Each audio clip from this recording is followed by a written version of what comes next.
Oh, Mr. Remulla. Yan, ikaw na pala yung bagong natalaga ng ombudsman. Okay, may tiwala naman kami sa iyo dahil isa kang matapang din.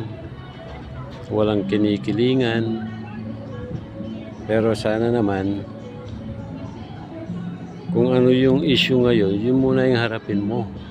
Huwag mo munang harapin yung kay Vice President Sara. Di ba? Masyado namang halata pagka ganun. Unahin mo muna yung mga sa flood control na anomalya.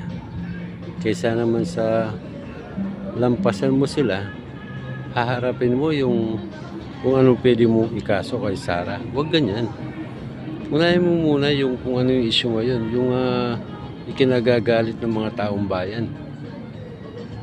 Para at least hindi magalit sa'yo yung mga tao.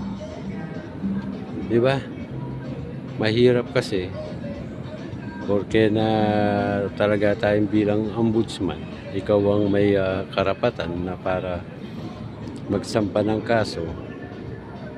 Hindi ibig sabihin harapin mo kaagad si Inday Sara. Huwag naman ganun. Okay? Maging parehas ka. Okay?